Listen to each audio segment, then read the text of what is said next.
Hi there, friend. My name is John Werner. I used to be a part of the largest cult in the United States. After studying the Bible, Christian history, and ministry, I set my sights on confronting the problematic nature of white evangelicalism in the United States. In 2019, I published my first book as a first step in addressing the subtle issues of this complex system. This podcast will continue that work under the same title. Welcome to The Cult of Christianity.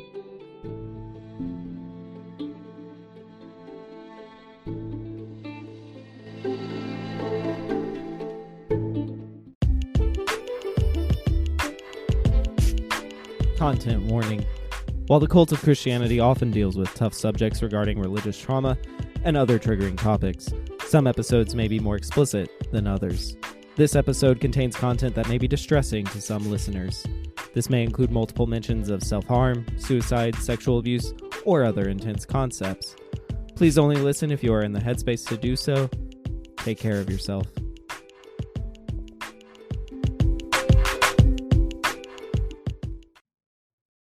On today's show, we have a guest I'm very excited about. Very glad he agreed to come on. I'll actually, since I don't know him too well, let him introduce himself. Lucas, do you mind just telling people a little bit about who you are, what you do, and where you came from?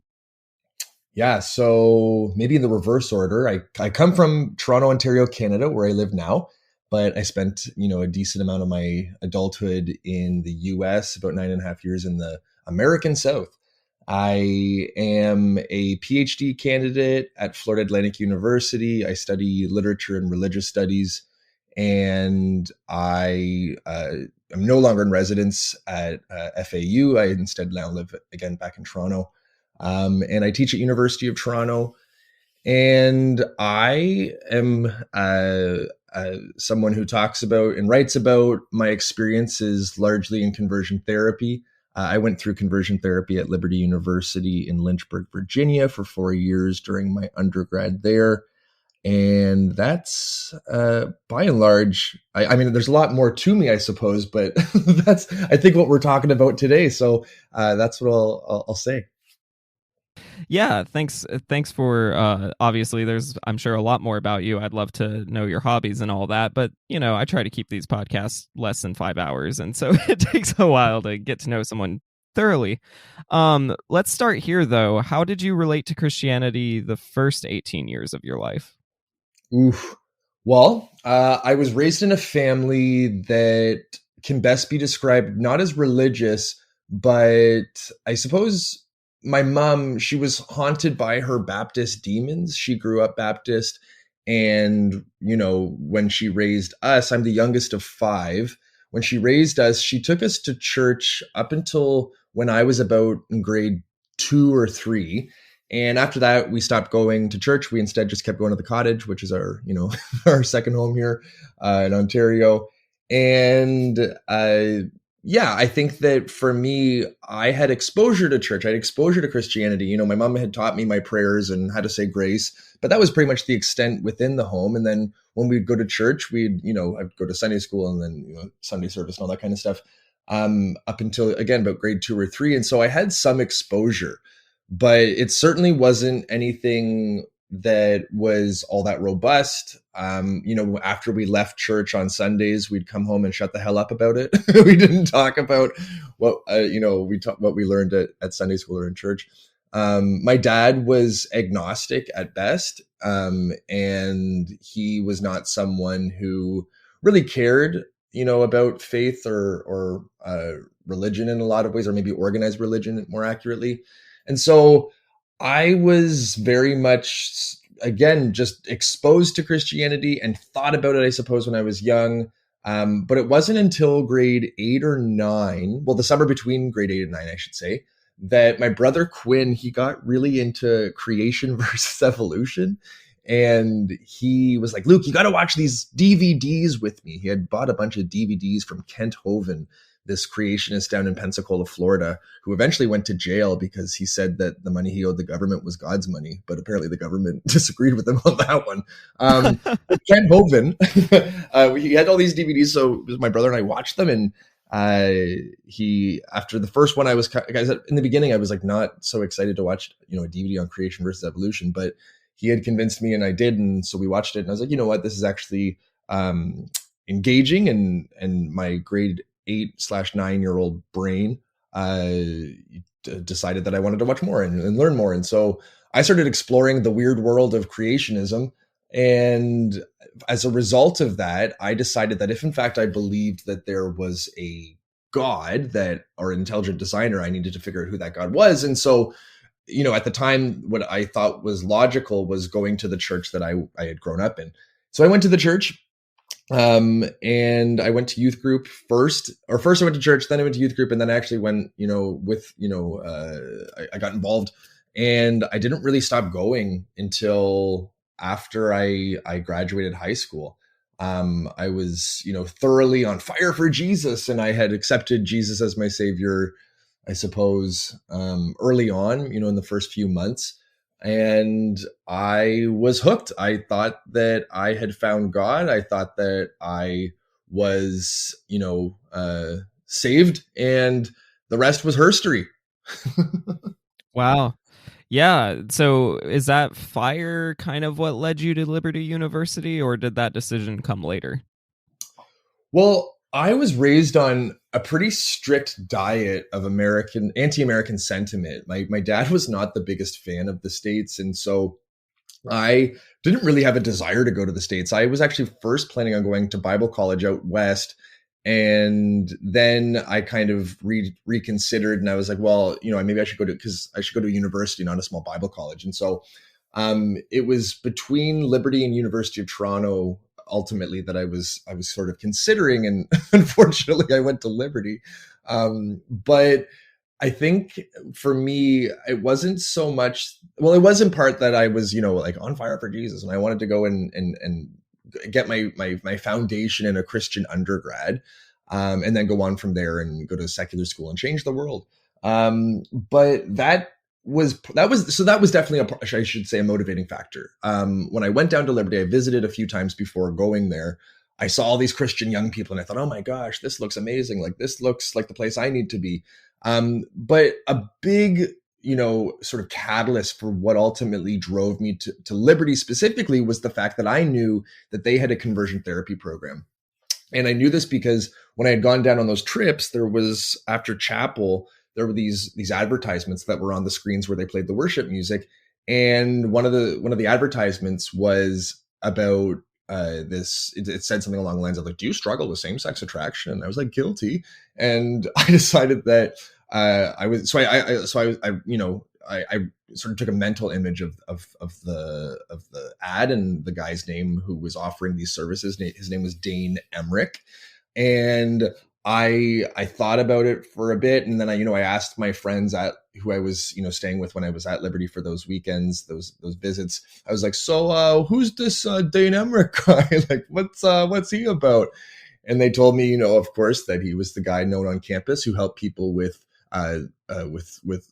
folks who were quote unquote struggling with same-sex attraction, or also folks with porn addictions, which I love in the evangelical world, this idea of a porn addiction, right? It's like someone looks at porn once a month and thinks they're addicted. But putting that aside, this is who, so I decided that I was going to do a little more research, and ultimately, I found out more about this guy, Dane Emmerich. And that was really a big reason why I chose to go to Liberty. I received a scholarship to go there. And so because of that scholarship, I was actually able to financially afford Liberty. But like I say now, in order to get a scholarship, you need to be doing scholarship. And the work that I was doing at Liberty University, the quote unquote academic work I was doing at Liberty University, wasn't necessarily scholarship, in hindsight. But all this to say, it was certainly I was hoping to deepen my faith. I was hoping to surround myself with a Christian community, and but a big reason why I ultimately chose to go there was in fact this conversion therapy program.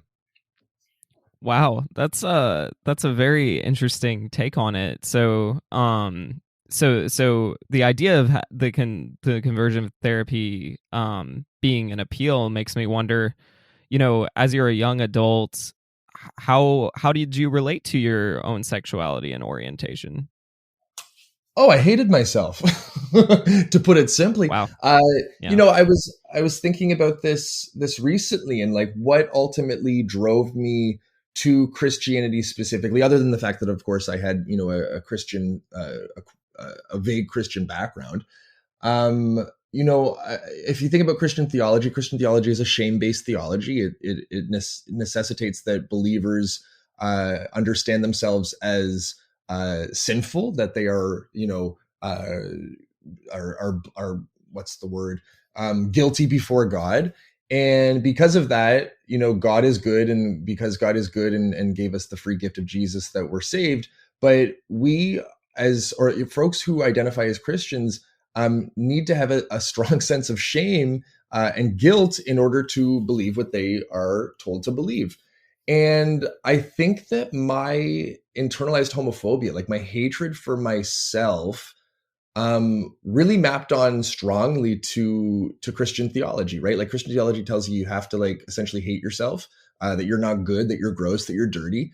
And of course, being queer, that was something that both within the church and also outside of the church, I was taught from a young age that I was gross, that I was dirty, that I was disgusting. And so, or I should say queers were. And of course, I had at the time separated myself from queers. I was like, I'm not queer. I'm just struggling with same-sex attraction. And I saw, myself as really like a latent heterosexual who was just dabbling in homosexuality. Right. But I think that for me, like I saw my sexuality as gross because I was told it was gross. I was told that to be queer is to be, outside of the fold of God, that to be queer, you have the risk of getting AIDS, and these people, these queers are dirty. That's what I was taught for a very long time, both explicitly and implicitly. And so when that's your sort of framing of your sexuality, or the framing of what you know yourself to be but don't want yourself to be, you of course try your best to run from it. You try your best to get around that and find a way to just be like everyone else and to be straight. And a lot of people have asked me in the past, they're like, so did you really think that going to conversion therapy would work? It's like, well, of course I thought that it was going to work. Why else would I go? And at the time that I was going, and the time before that I was contemplating going, I was desperate to escape myself. I was desperate to get outside of my sexuality and get around it, because I was told that if I were to be a Christian, I could not be queer. So this dichotomy that was set up for me forced me to choose, because you can't choose God and sin at the same time. So, again, within the Christian imagination, emphasis on imagination. And so when the choice is between you and God, you of course choose God, right? Like that's what you've been told you have to choose. And so I chose ultimately to flee my sexuality, or run from my sexuality, and go and run into the arms of God, and be a straight person, or try to be a straight person, which of course didn't work out so well. Yeah, I would assume not. I think you brought up a great point in that you have to be ashamed to believe what they believe, and in some sense you got to be ashamed of all sexuality, and there's like this very narrow version of sexuality that's acceptable, like this monogamous, married, patriarchal type sexuality is like the only thing that flies, Mm-hmm. supposedly. But that's interesting that you like, so did you find, to me, putting myself in your shoes, I feel like there would probably be some feelings of, man, I'm like even worse than average. Did you feel anything like that because of your quote unquote struggles with same-sex attraction? Oh yeah. I mean, there was even one time, there was this youth group leader. She was like in her 30s and I was in high school. She used to like tell me a lot of stuff, which looking back is so bizarre, that she was confiding in a teenager. But she, one time, all of her romantic interests seemingly had turned out to be gay. All these guys that she liked in the church or at Bible college or whatever, they all turned out to be gay. And of course that probably hurt her because she probably thought that it was her fault. And it's like, no, like this isn't about you. But anywho, so she one time was telling me about all these guys that she had liked who all turned out to be queer. And as she was, talking about it, she made this comment that being queer, being gay, it's just not like other sins. And I remember sitting there, and that was a very clear signal that this is not just like any other sin, that it's not like lying or cheating or, I don't know, doing something else. It was instead something that was worse than other sins, that this was something that, although Christians love to claim that all sin is equal, that this was somehow qualitatively different. And I think that the church has made this into almost again like a different category of sin. And of course, sexual sin in the church, broadly construed, is bad, and it's something that apparently you need to apologize for, and you need to be really like contrite about.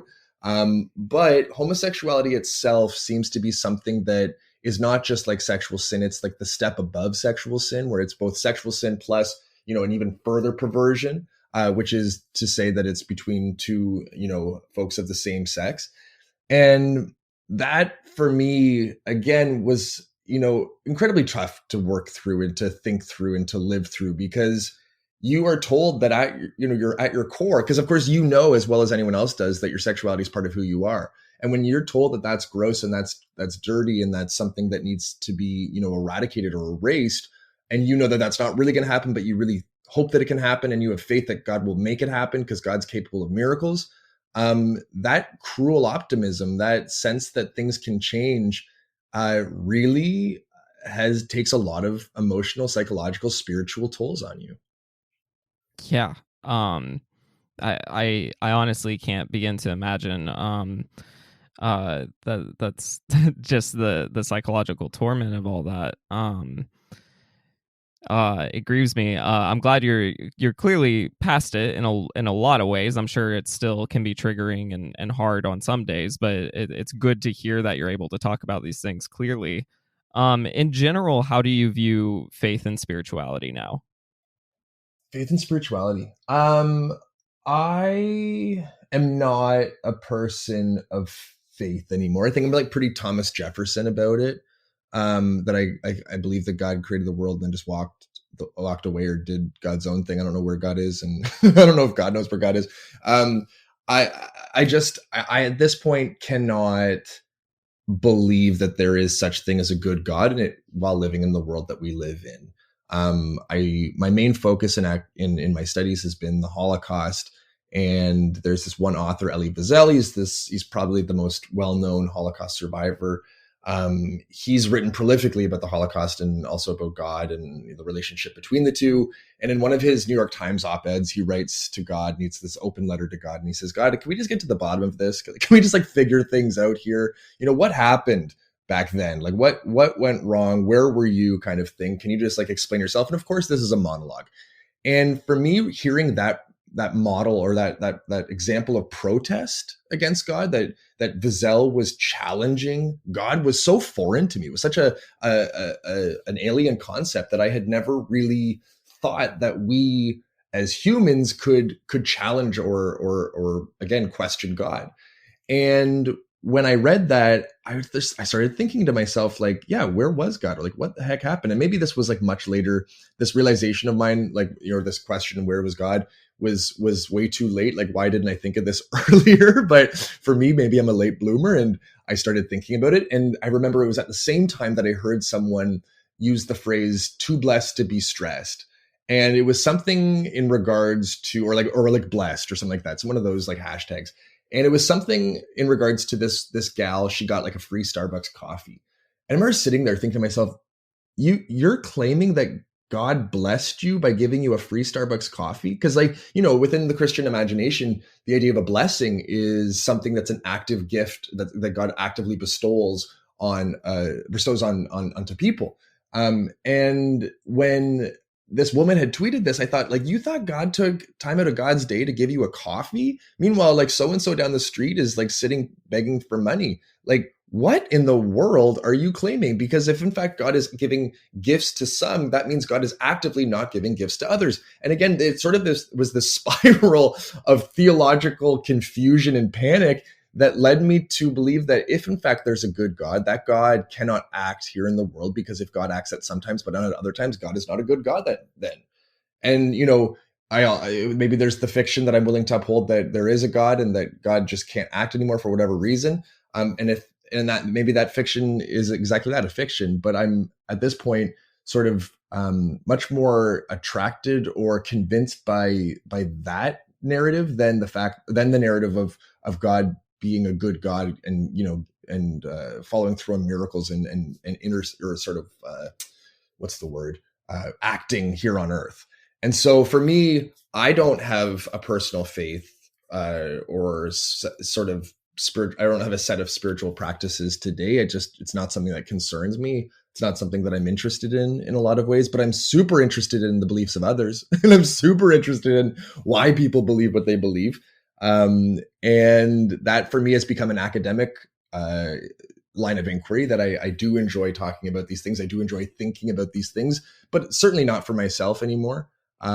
Instead, I think that these are questions that are important for a lot of people, and they need to be talked about by a lot of people, because they have real world impacts. And if we see, the state of, let's take America as an example, the impacts of evangelicals in politics, right? Like these beliefs, although we might not agree with them or believe them, are important to understand and talk about, because if we don't understand a massive, voting bloc within, again, the U.S. specifically. Yeah, absolutely. This is a lot of my motivation for talking about it, even having left, is it impacts us sociologically on a massive scale, no matter how small the group one thinks that it is. It's a huge impact that can happen. So yes, deconstructing why people believe what they believe, I think, is very important work. Let's talk, if you don't mind, we'll talk a little bit more about your conversion therapy experience.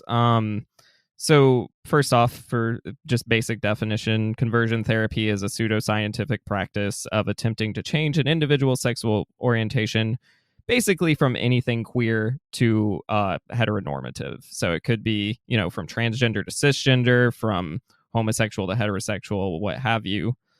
And I'll start here. What was your experience with conversion therapy at Liberty initially? It was a barrel of monkeys. It was a lot of fun. No, it was not. I I went to conversion therapy about, oh goodness. Well, about 2 weeks into school at Liberty, I had this really, really bizarre romantic encounter with one of my spiritual life directors. And at Liberty, spiritual life directors are upperclassmen, or upper class women, but in my case, upperclassmen, who oversee spiritual affairs on the different dorms that you live on. And so I had this really bizarre encounter with this one guy, and he wouldn't talk to me. He refused to talk to me afterwards. He was super, again, ashamed and embarrassed about what had happened.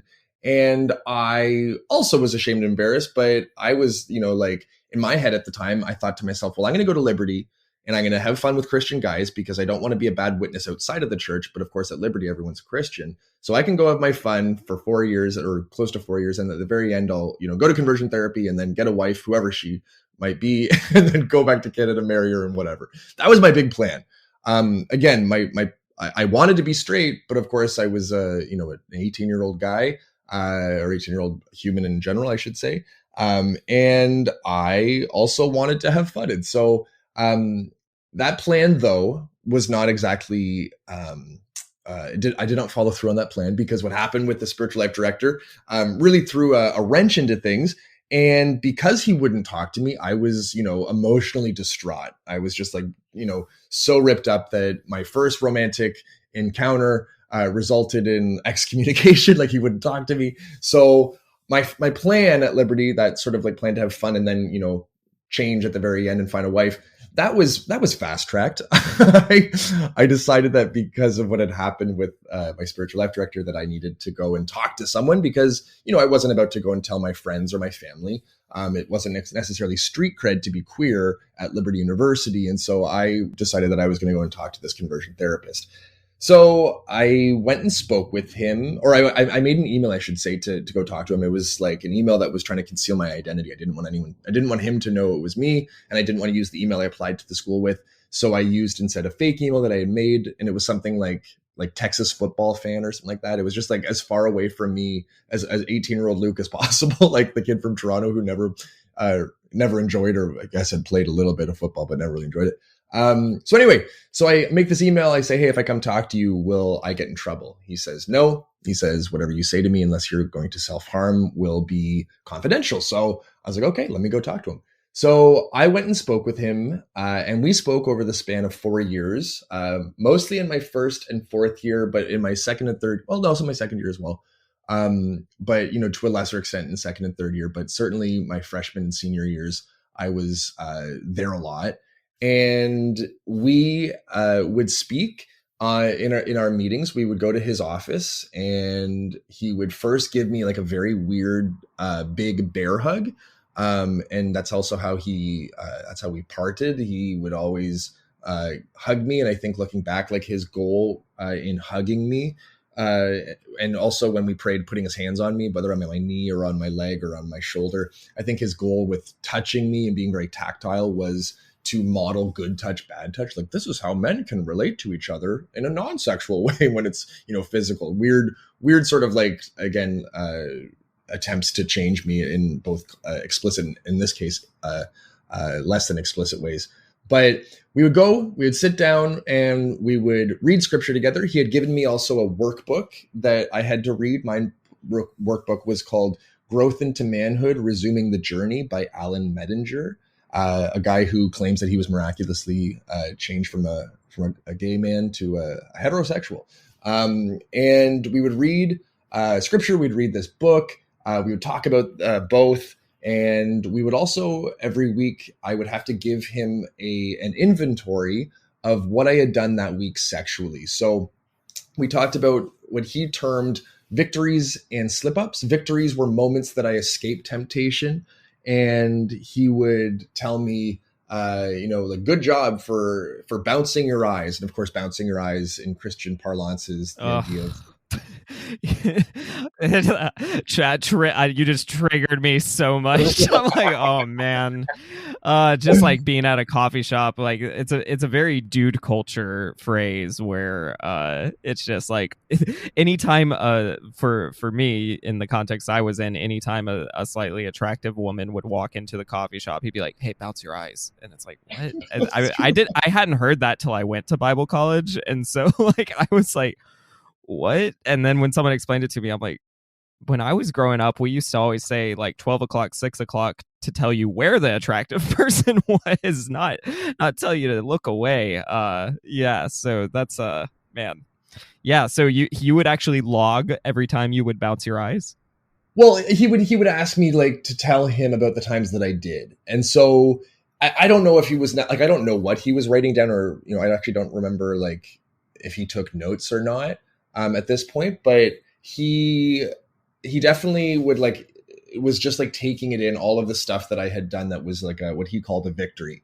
And he would say like, did you like, I would have to say things like, or I was encouraged to tell him moments when, for instance, I was tempted to look at pornography, but instead I went and hung out with a friend, something like that. And so he also asked me to describe my slip-ups, what he called slip-ups. And these were moments that I gave into temptation. And he just asked like such detailed questions about my teenage and then early 20s sexual life, like porn, if I had kissed someone, like, and I told him about the spiritual life director, and, he was so curious to know who it was. And I remember that the name of the spiritual life director, he had the same name as his roommate, who was also a spiritual life director. And this other spiritual life director worked for Dane. And so when I said the name, I think he thought it was this other guy who's like he was a very good looking guy.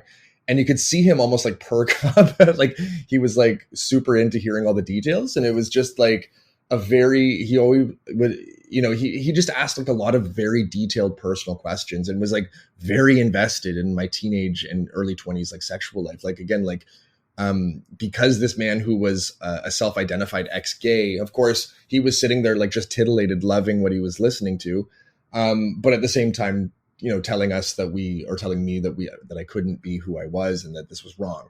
And so it's some weird secondhand gratification. I'm only assuming that defined his time listening to me recount what I had done. And so, and then we would also, he would tell me certain things that were good for me, like, how to walk, how to stand, I should be playing sports. I should be doing things like carpentry and all this kind of stuff. Hold on, specifically carpentry? Well, that's actually, it was a quote from the book, the Alan Mettinger's book. Wow. And I was like, you want me to do woodwork? Like, what are you talking about? Yeah, woodwork is an unfortunate pun there, but yeah, yeah, I am. That's so, gosh, oh man, I hate it because I can just hear like the toxic masculinity and all of it, and yeah, there's like, I think it expands beyond just this conversion therapy where there's like just this weird bro culture of like, yeah, if you're feeling anything sexual, make sure you just work out more or something. Yeah, it seems especially damaging if you're trying to do it specifically for converting someone to a heterosexual lifestyle. Very problematic, my goodness. Yeah, no, it was just like he was I mean, like all of the suggestions were wacky, right? Like this idea that if you are to perform, and me playing sports or doing carpentry would definitely be a performance, not a good performance, but a performance. If I were to be doing these things that over time, because I'm doing the things of men and what it means to be, and living into what it means to be, masculine, capital M masculine, that over time I would habituate this persona, which would then become a rote sort of like routine. And that routine or that habituated persona would then just become who I am. And that was the undergirding logic behind all of this, that if I were to do the things of men and live in the world of men, then I would become a man, because according to this thinking, I was, a half-baked man that needed a little bit more time in the oven. And the way to again, be fixed was to do the things that men do. And of course, this didn't work. And of course, this was, wildly unsuccessful and led to a lot of frustration and anger and self-hatred and, fun things like that, anxiety. Because even, when you're told you have to perform and you are performing on a daily basis, right? Like you're literally at a school where it's not, it's punishable to express your queerness. So when that's the case, you have to perform on a daily basis. You have to try to convince not only yourself, but other people that you're straight. And so that causes a lot of anxiety. You're out there, really, doing your best to convince people that you're not gay. And, probably I didn't do very well. Probably people knew and could see that I was queer and, for a number of reasons, but nonetheless, you're trying your best to outwit people. And it causes a lot of anxiety. It causes a lot of like sort of distress on a day-to-day, like micro, on a micro way, right? Like there's these like moments of crisis where your hand is a little bit too, what's the word? Like fluid, or you pronounce, a word a certain way and people look at you, and it's just this constant anxiety of trying to approximate the discourse and perform as a quote unquote capital M man. But all of these things worked in concert to really push me further and further into the closet. And my meetings with Dane, in addition to the fact that he always prayed for me, I never prayed for myself, which I think is quite telling, that he was the one interceding on my behalf and I didn't really have a voice in it. All of this worked towards me, again, staying in the closet and living an incredibly unfulfilling and unfulfilled life for a very long time. And these were also the enduring fruits, right? All the shame, the guilt, the anxiety, the fear, all of this was what I was left with after I left Liberty. Yeah, I can imagine. So, well, first off, when did you decide to stop doing these kind of, when did you, I guess, quit conversion therapy, not just necessarily formally, but stop like kind of just shaming yourself all the time for all the feelings you were having? Well, so I left Liberty in 2012.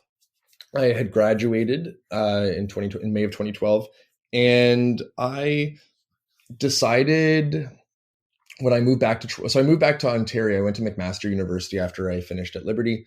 And it was there that I was essentially leading a youth group. Like the church didn't have a youth pastor, and I, in some ways, stepped up to be the one who led or co-lead Friday nights, like when they had their youth group. And so my friend and I, we were the ones who, uh, led this youth group essentially.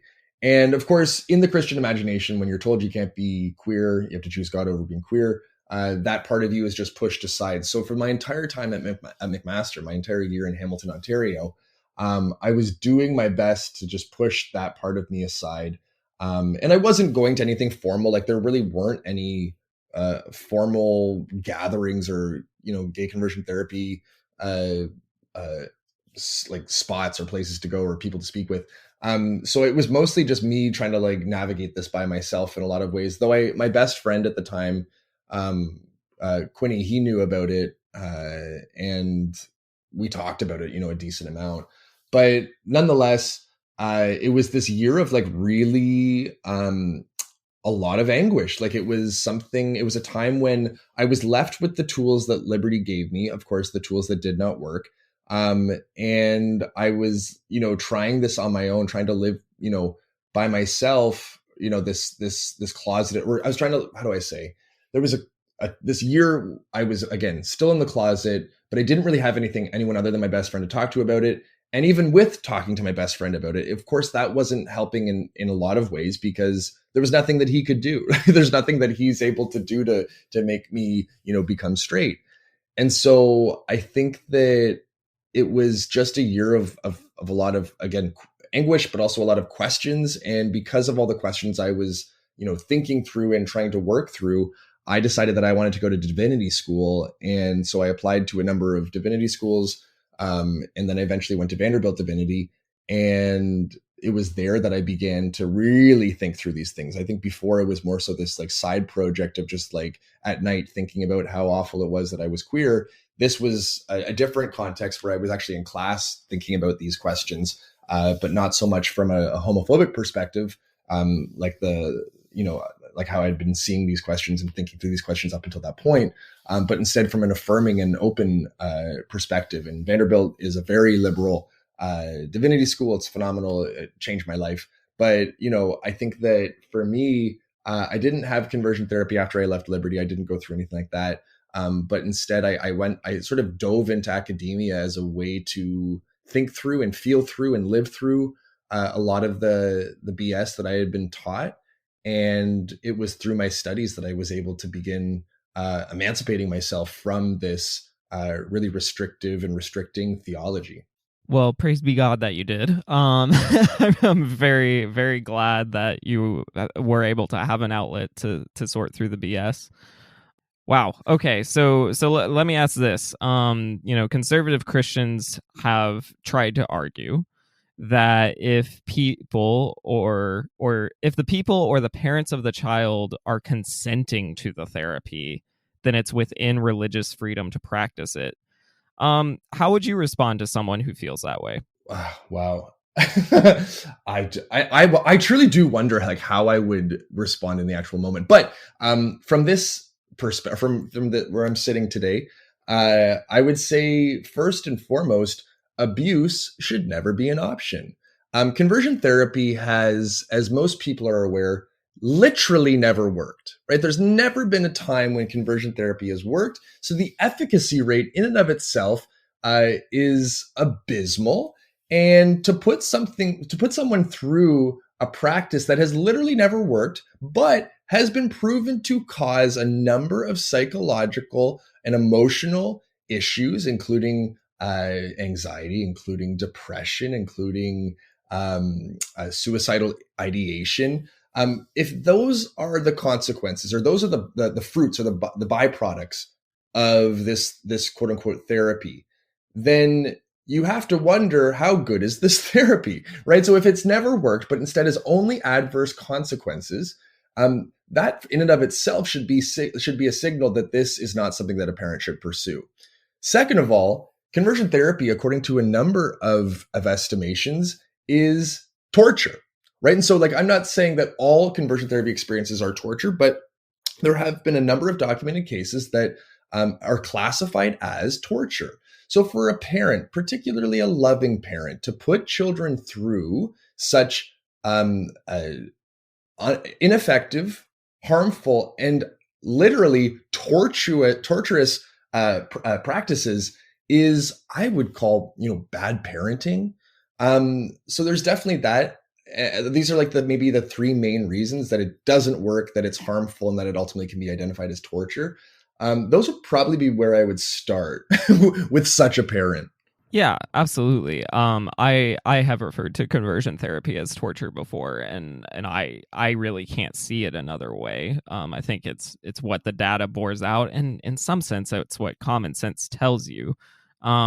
Because in general, therapeutic practices are for a person to explore their own feelings. That's not what conversion therapy is. In fact, it seems to be almost the opposite. Yeah, it's funny too with like what you're saying about like therapy being something where you work out your feelings, whereas this one it's like you're told what to believe, you're told what to do, and you're told what to think. Whereas therapy is sort of the inverse. And what I always say about therapy, or conversion therapy specifically, I should say, I always say that you should never have to go to therapy after going to therapy. Like that doesn't seem to be all that. That doesn't seem to make much sense. No, it truly doesn't. And yeah, so it's very hard to get that through. Here's another thing I just wanted to touch on briefly. There's different forms of conversion therapy, but all of them kind of use either psychological, physical, or spiritual interventions. So conversion therapy was especially brutal decades ago. I mean, there were most often using shock therapy techniques. There's a content warning at the beginning of this episode, and if you don't want to hear this, feel free to fast forward 30 seconds. But they used to like shock people in the mouth so that there wouldn't be burn marks on their arms. And so like this is some pretty intense, horrifying things that were going on. Now, granted, there were all sorts of bad practices in therapy in general, but it was especially bad in conversion therapy. Another common technique was to hit people on the head with Bibles, and which can hurt. Bibles are pretty heavy. And so this still does happen, including internationally, but it's definitely less common. More common is kind of like the conversion therapy experience you were describing, where it's more psychological. But are these less violent versions of conversion therapy any less harmful, do you think? So I'm always wary to make like a hierarchy of suffering, or say like I suffered more, I suffered less kind of thing. But at the end of the day, like I do know that my experience of conversion therapy, which did not include shock therapy, did not include any sort of like physically violent elements. There were, of course, like physical elements in the sense of, again, like touching and like how to stand, how to sit, how to walk, all this kind of stuff.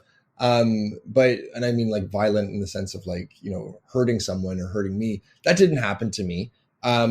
But I don't claim to say that my experience was as bad as some of my other, friends' experiences. So in one breath, I say, I don't want to make this hierarchy. In other ways, I'm like, but mine wasn't as bad.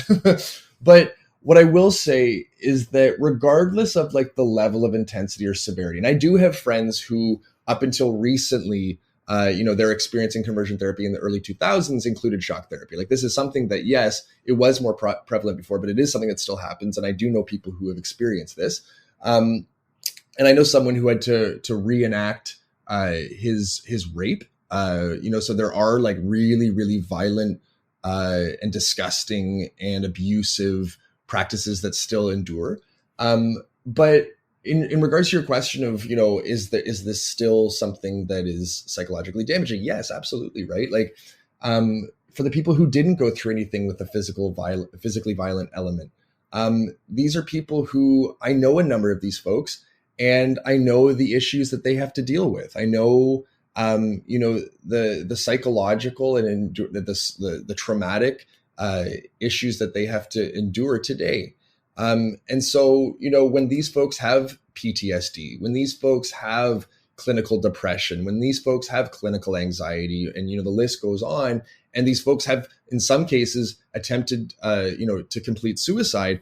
With all of this being said, I think it's it's what else can we say but the fact that this is damaging, that this is violent, that this is traumatic, that this is abusive. And so, yes, conversion therapy has changed over the years, and yes, there is less of a physically violent component, but nonetheless, this is something that really does cause lasting damage. I couldn't agree more. And yes, you never want to create a hierarchy of suffering because we can't all experience everyone's suffering and know the complete impact that it has. But one thing that the data certainly bears out is that the psychological effects, regardless of the amount of violence, tends to be very similar effects, like you were saying with PTS and with yeah, just anxiety and suicidal ideation and depression. And this is real stuff, you know, for I think a lot of Christians, it's that world out there that only the, like, you know, few among us will ever even have to deal with. But these practices are very, very common. And in fact, only 20 states in the US have banned conversion therapy, and they've only banned it for minors, which I think needs to be talked about more. And you know, no states disallow it for adults. And in my worldview, this is basically allowing legal torture. So, but to change laws, you have to change minds first. So this is a question I have for you. Which do you think is a better approach, if there is such a thing as a good approach to this? Is it trying to convince people that there's nothing wrong with being queer, or focusing on how bad conversion therapy can be? Because, you know, there's an element of, like, we just gotta change minds to get this illegalized, that just for harm reduction's sake. So is it better to just try to change the entire worldview, where it's like, hey, there's nothing wrong with being queer, it's normal, it's not like this scary disease thing? Or should we just really focus on, hey, conversion therapy is really bad, it needs to be illegal?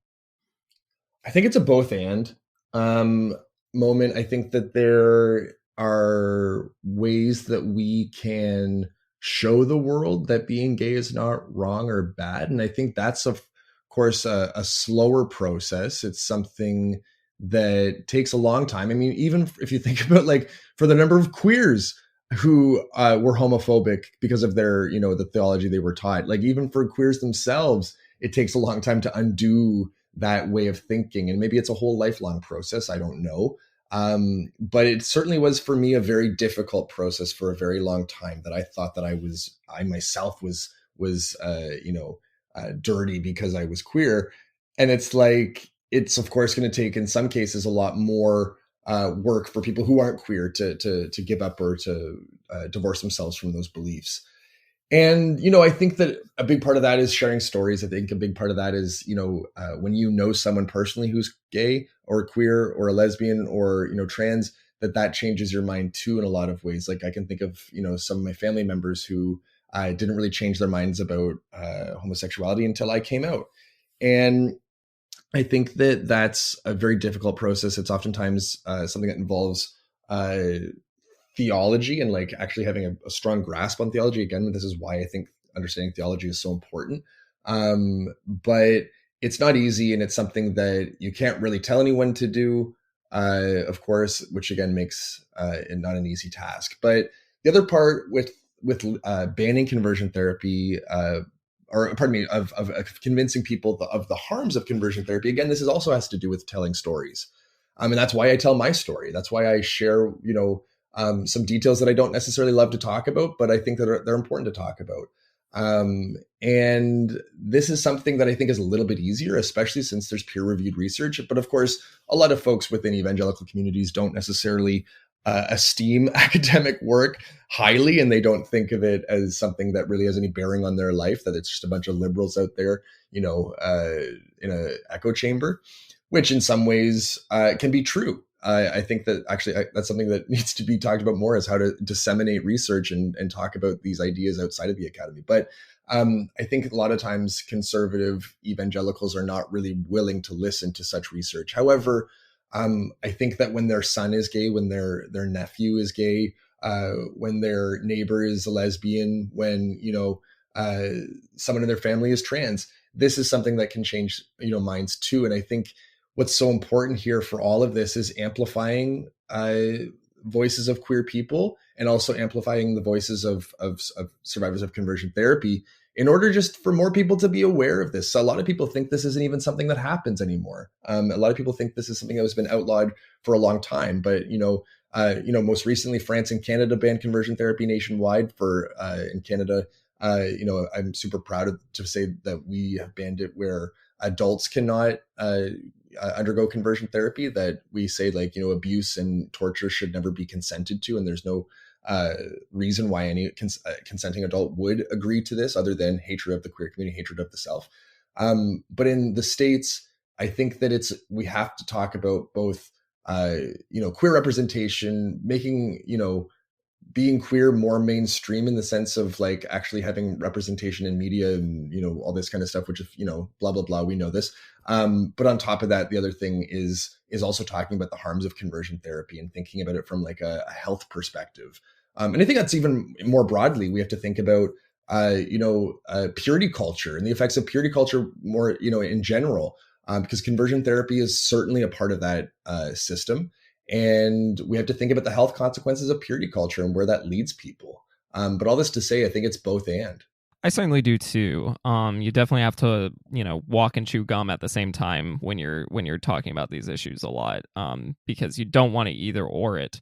That question is only a curiosity of mine, because I do know there's Christians who are, I would, pretty bigoted, but would say they're against conversion therapy. And so like there's a part of me that's like, man, can I activate that part of them? Can I like investigate more into that? There's almost like a drive to try to just mitigate harm as much as possible, as quickly as possible.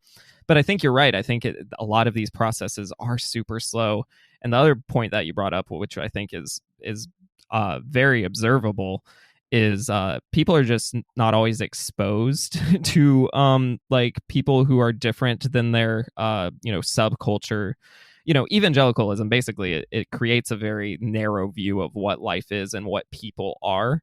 And so if you're in a part of the world where you only see people who are like you, it's pretty easy to view the others as something that is other. But you're right. Usually when it happens in the family, even if they stay bigoted or don't necessarily become wholly accepting people, their views tend to change at least somewhat. And again, we're forward is forward no matter the pace. So like it's a lot to, I was bigoted for a long time, and I'm sure you would say you were too, like there were a lot of really homophobic feelings I had for a long time. And it did take more exposure and rethinking and listening more to get where I am now. And I'm sure I still have tendencies from my, upbringing that I'm still working through to get out of my, neuro paths.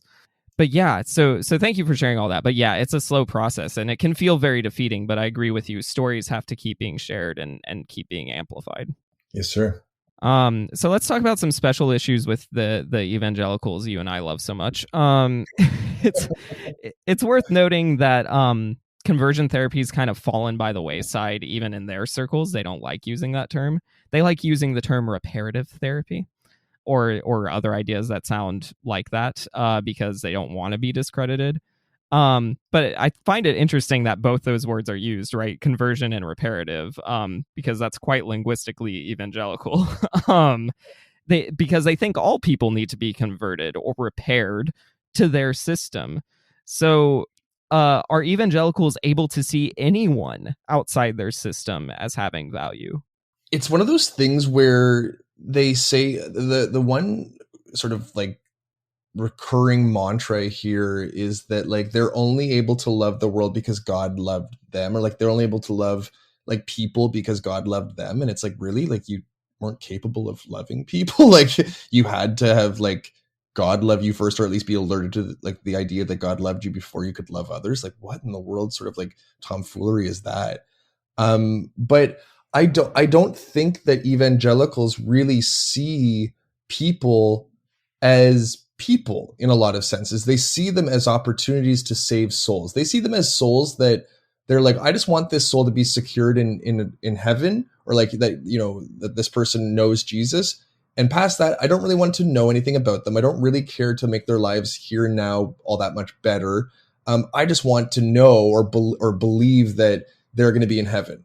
Like, I think that they see them as a mission opportunity, as a chance to put a jewel on their crown, or at least just to like, even like a more altruistic versions, like to put them in heaven or to secure their place in heaven.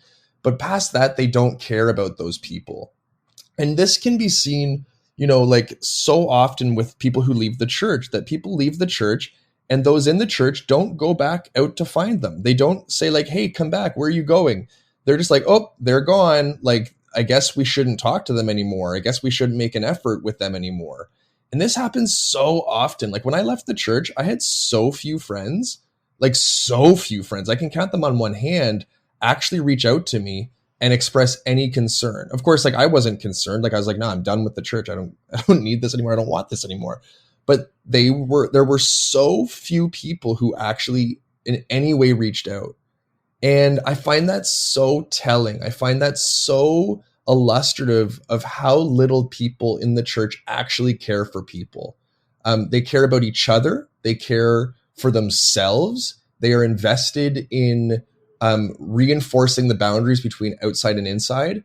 And if anyone does leave that system, then that person, well, they did their best.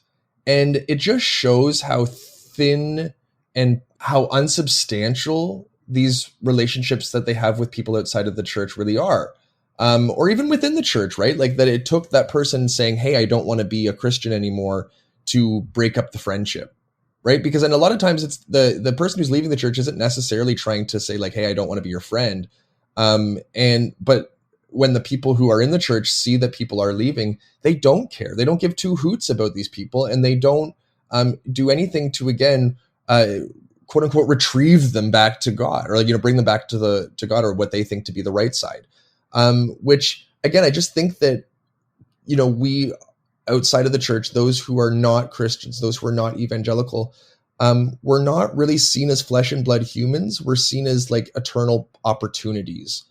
And when that's the case, people who are outside the church, of course, they don't want to be a part of that. Of course, they don't want to be in community with people like that. Because it just is not appealing. And it's like when my personhood is not recognized for what it is, like, I don't want to be a part of that. When I am seen as Luke, but not as gay, like they turn a blind eye to my gay side, or what, as if there's a side that's gay, it's all gay. But like, they kind of overlook that and then look at the rest of me. It's like, no, I don't want that then. I don't want you to, bifurcate or divorce my sexuality from who I am, because that's who I am. It's like if I went up to a woman and said, hey, I love you, I just don't love that you're a woman, so I'm going to overlook that. The woman would say, what? Like, I'm a woman. Like, how can you like look at me but not see my womanhood? It doesn't make sense. It's the impossible bifurcation of like, yeah, the love the sinner, hate the sin thing, that really doesn't make any sense. Because it's one thing to be friends with someone you disagree with, to be able to forgive someone for like an infraction they committed either to you or to someone else, and still be their friend. It's quite another thing to say, I love the ideal of what I think you could be. That's not really love. That's not anything that's appealing to me. I couldn't agree with you more on all of this. I'm getting a little emotional just because of how much I agree with you. Well, it's just, you can't compartmentalize someone and expect them to be okay with that. And like you're saying, like, I can forgive someone, but for me, when I came out, there was nothing to forgive, right? There's no trespass. There's no sin that I committed against anyone. And then, like when you disagree with someone, there's a difference between disagreeing, on a matter of opinion versus disagreeing with who that person is on a fundamental level, right? Again, it's like saying, I disagree with you on being a woman. I disagree with you on being, like Irish. What does that mean? Like, you can't disagree with that. That is simply who that person is. And I find it to be, and then of course a lot of folks will gaslight you and try to say that's not the case, that they still love you, that, you should have been reaching out too. And it's like, I did. Like I oftentimes reached out. Anyway, I'm getting more into like anecdotal whatever, but well, no, it's true. I'll add to the anecdote. Like when I left, I definitely felt that. Like I was on it. Now, granted, people would check up on me, but you know what the checkup's like. The checkup isn't what are you thinking? How do you feel? Do you need any help? And again, there were a few people who were kind to me. I don't want them to feel like they weren't being kind. They were, and I appreciate that. But there were most people, I feel like a ghost. I'm actually, it's a little nerve wracking having a podcast that I've kind of learned that there's lurkers who listen to me who will not approach me when they have all the means to approach me, but they still listen to my podcast. I hope it's out of a curiosity. I hope it's out of a willingness to explore other ideas. But sometimes I'm afraid that it's just temperature taking of my spiritual worth. Mm-hmm. And that's not something I want to be a part of, where no matter how subtle, it's just constantly judging people next to an impossible standard. Mm-hmm. And you know what? I think that a lot of you're talking about, you're like, I'm scared of this, and them listening. I think, to be honest, that these folks, and especially if they were honest with themselves, that they are scared by folks who walk out of the church, who leave the church, because it's a threat to this system of once saved, always saved, this, Calvinist doctrine, that they are scared that that if that's possible for so-and-so, if that's possible for Luke, the guy who was like on fire for Christ for so long, if that's possible for him, that's possible for me. And so it throws into confusion the absoluteness of their salvation. And it makes them nervous, I think, in a lot of ways, because they're like, wait, what happened here? How did this happen? And if it happened to him, it could happen to me. And I think that it really causes a lot of fear and a lot of anxiety in a lot of evangelicals. Yeah, I mean, they're conditioned to be afraid of that, right? I was afraid. Oh my gosh, I was afraid. Now granted, I kind of had it up to here by the time I did leave. It was like a soda bottle that had been shaken. So it's not like I spent too much time considering whether I should leave or not when I finally did. But I was scared to see how the reactions would be. And you're right. It was almost like the silence was the most deafening part. I was like, oh, wow, these people really don't care. Mm-hmm. It's quite interesting. Bigotry can manifest itself in many different ways. But what frightens me is how like systematic evangelicals can be in their process of hatred. So they can breed hate, not just show it. That's the scary part to me. Do you find yourself to be less hateful now that you're not an evangelical? Maybe my hate has been redirected. Would I say I'm less hateful? I had a high school teacher. I'm that really cool person who apparently I'm super cool. I hang out with my high school teachers. No, but I actually I've kept in contact with a number of my high school teachers who are all just phenomenal people. And I really have like utmost respect for them. And one time I actually was just passing through a grocery store and I bumped into one of my old teachers. And this is one who I don't hang out with, but I bumped into one of my teachers and we were chatting, and he was like, and it came out that I was no longer religious. And he said, Luke, but one thing I can say about you is that even when you were being an ass, you were a sweet ass. I was like, thanks, wow. Stephen. I appreciate that, Mr. Way, Stephen Way. But I think that to his point, like, I think because I wasn't raised in the church, I didn't have as much sort of like ingrained vitriol for like everyone and everything. I was friends with everyone who was different. Like I was the kid at the party who was like I was like sober and like helping my drunk friends and like, I wasn't necessarily the kid who was, I don't know, saying I wouldn't hang out with you because of X, Y, and Z. Even one time I had one friend, he got super drunk at a party and all my friends like left him and he was in the park. We were in a park And I was like, hey, you're coming with me. So he came home with me, and he like threw up all over the subway. And then we went back to my place, put him in bed. And then the next morning was church. So I went to church in the morning without him. Then halfway through the service, I was like, what am I doing? Like, my friend's sitting in like or laying in my bed, like sick. And so I left church and I went back to my house, and I was walking up the stairs, and I heard my dad, who was in the bathtub at the time. And he was like, Luke, are you okay? Because in my bedroom, my friend was barfing. And so I was like, Dad, I'm fine. That's just my friend. He didn't have a good night. Anyway, so like all that to say is I wasn't really the one out there who was like, protesting abortion clinics. I was more so the one who was trying to like hang out with just everyone and be pals. But nonetheless, like there was an undergirding or like motivating like resentment towards others, in some senses, right? Where I thought like, I used to think like feminists, they were so bad because they were out there like preaching some sort of like anti-gospel gospel. And so I think that, in some ways I wasn't really fully a part of that system in that sense. In other ways, I absolutely was. Like I was completely invested in so many ways in evangelicalism and the theology that was being espoused and the culture surrounding evangelicals. But I would say that after evangelicalism, I don't know, am I less hateful? I don't know. What do you think? What about you? Yeah, I say I am, but I think you brought up a great point, because I can also relate to kind of being the one who I was like, I was writing in our academic journal at school, like, hey, my trans best friend isn't doing anything explicitly against scripture, and then people are like, how could you say that? And so like there was always a hint of me that was like, not I would never protest at Planned Parenthood. Like that was definitely not something that was ever interesting to me.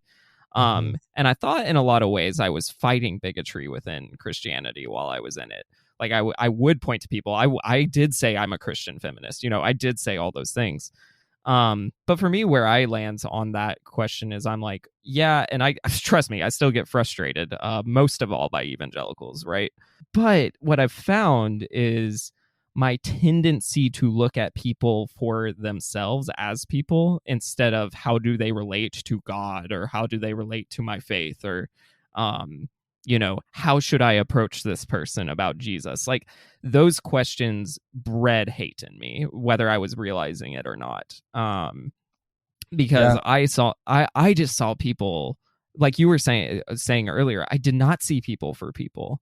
I didn't even see myself for being a person, right? I mean, I had a lot of self-hatred when I was in evangelicalism. And hate starts at home. If you hate yourself, odds are it's going to be kind of hard to not hate other people sometimes. Mm-hmm.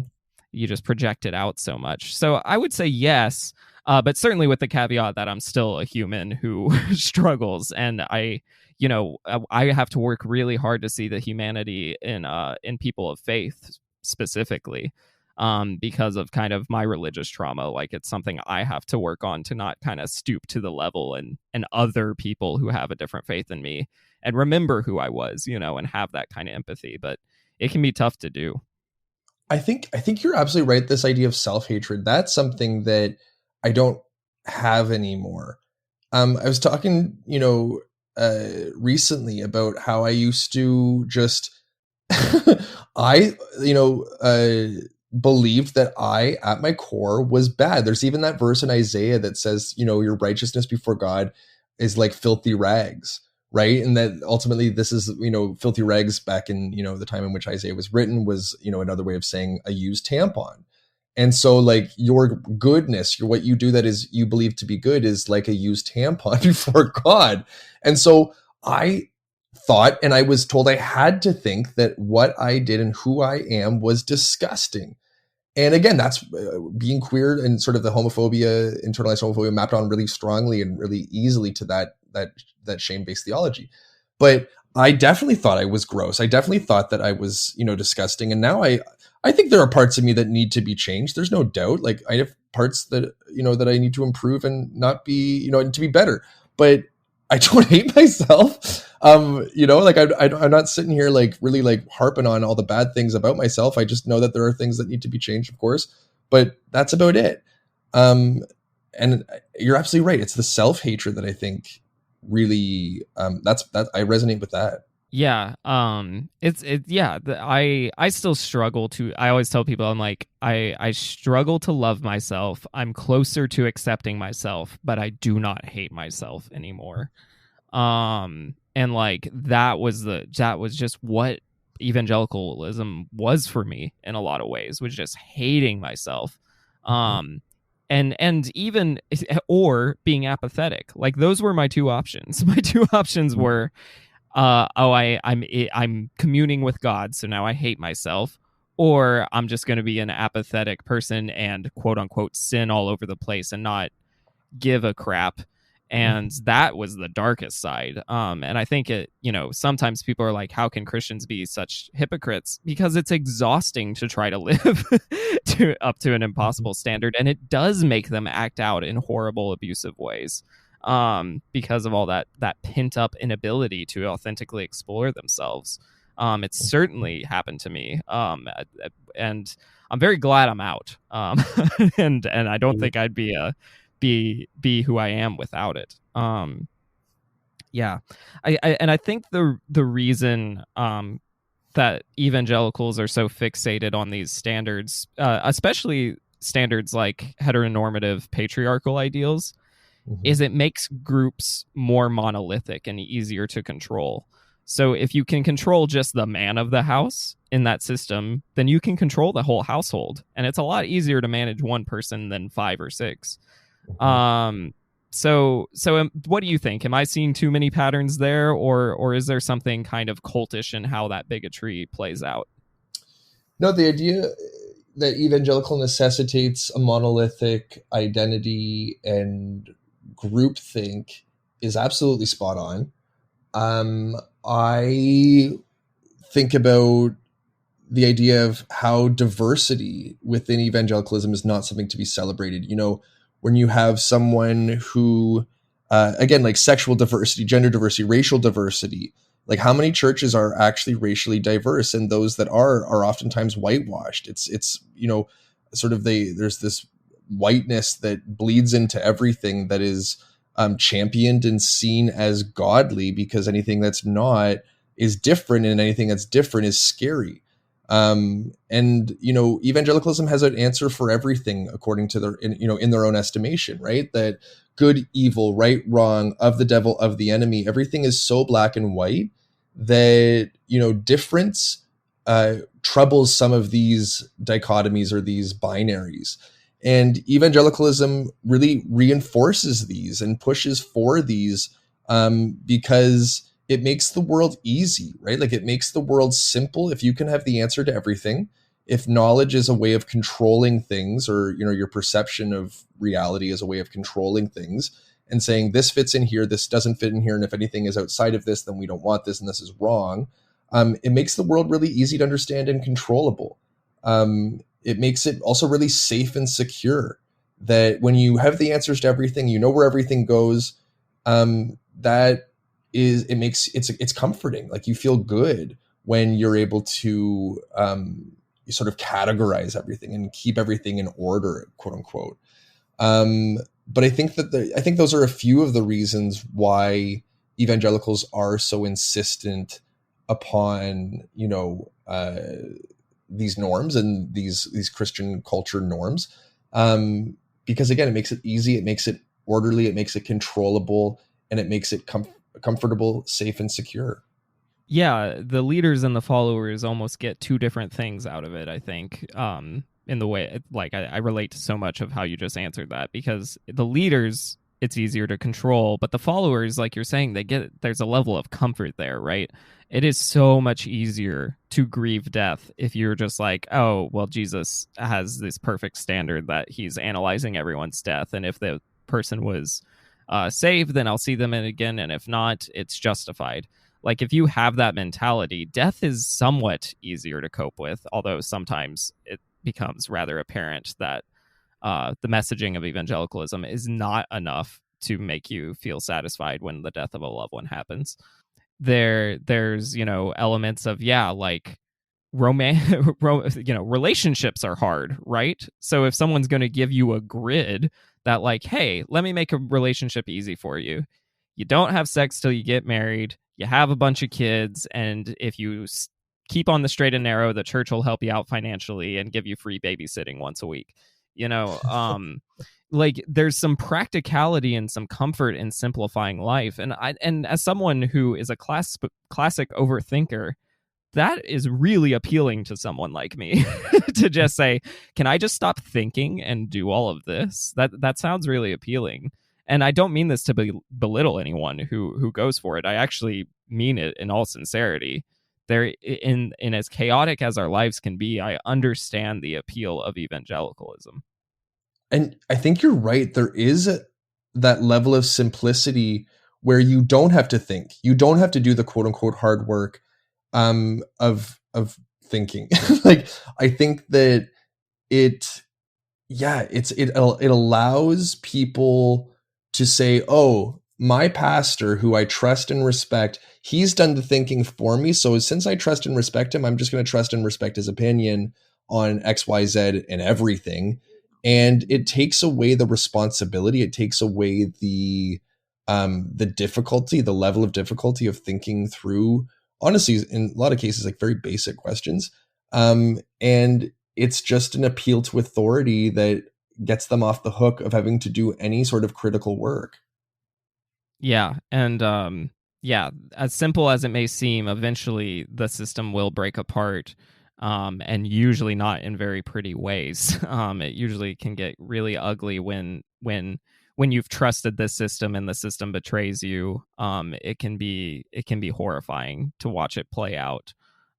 Which can be what makes it so dangerous. And that's why, in general, I call Christianity a cult, but I'm especially critical of cult leaders, not so much cult followers, because I can see most cult followers, in my estimation, seem to be more victims of manipulation than anything. Whereas cult leaders, I think, have the cognitive ability to understand what they are doing and continue to do it. Now, granted, there's certainly self-sustaining elements. Cult leaders themselves have often been victims of terrible rhetoric and terrible conditioning. But in general, I think they need to be critiqued hard because this causes a lot of damage. Just and not even just contained within the cult, but outside the cult. This causes a lot of damage for people, just like we're talking about with conversion therapy. I mean, what a convoluted way. I mean, when you really break it down, what a crazy thing that conversion therapy even exists. It's insane. It's a crazy thing. And yet in the US, not only is it legal for adults everywhere, but in most states it's legal to put your children through something like that. And it's somehow seen as good. I mean, this is quite a dangerous thing in my estimation. Mm-hmm. And I think that's why when people come out of evangelicalism, this movement, which has been called evangelicalism, I think that there's a reason why we're so impassioned. There's a reason why we are so committed to exposing the church, because we want the world and the church within, with those within evangelicalism, we want both to see what this system does. The amount of damage that evangelicalism has wreaked on, US, Canada, the world, is unbelievable. It's again, if you talk about purity culture, if you talk about conversion therapy, you talk about just the very basics, like we've been pointing to throughout this, the shame-based theology. All of this has led to so many consequences, has led to so many societal issues. Like this like weird understanding of sex and gender that has become so strict and narrow that anyone outside of what it means to be a straight, white man is considered other and deviant and scary. This is something that was started with, the teachings of Paul, well, maybe even Jesus, and then was disseminated outward, to the point now where we have like a very weird culture around sex and gender. And that's just part of it, right? Like those are just some of the issues. And so I think that when we talk about ex-evangelicals, we talk about people who are leaving the church, we have to understand why they're so passionate about why their reasons for leaving, because again, they want to see that other people aren't affected the way that we've been affected. Absolutely. And just to clarify on that, a lot of people might want to reduce the experiences of people who have left the church as, oh, they were just hurt by the church. And so now they're sort of lashing out or obsessed with it because of the trauma they endured. So that somehow invalidates the points. For me, I don't really care anymore. Right. Like I'm not. And it seems like from you, it's not like, there's obviously effects and I'll acknowledge my biases and my trauma. But really, I'm more concerned with what the system is doing currently. And, a lot of people like to talk about how, well, evangelicalism is on the decline. And I'm like, yeah, I'm sure in 10 years they won't even call it evangelicalism. But they'll still be around if no efforts are made to actually change some of the structure. And that's why it is important, and why I'm very grateful that you were willing to come on and share your story, as hard as it is to hear, but important as it is to hear. So thank you for doing so. Of course. Thank you so much for having me on. I appreciate it. Yeah. Before we get off, is there anything you want to promote? Well, if anyone wants to follow me on social media, I'm on Instagram at Luke Slam Dunk Wilson. And then on Twitter, I'm at Wilson_F as in Frederick W. And those are the two main spots you can find me. Awesome. I hope they do. This has been an awesome conversation. Thank you so much. And thank you, listener, for stopping by. I'll talk to you all soon.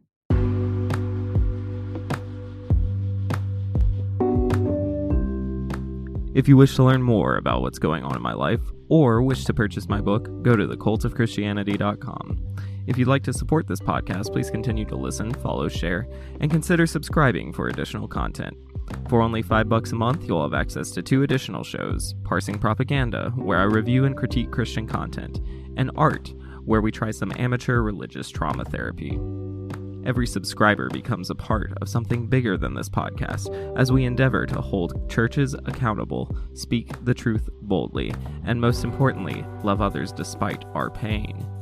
Thank you for listening, and remember to keep love in your life, hope in your heart, and searching in your soul.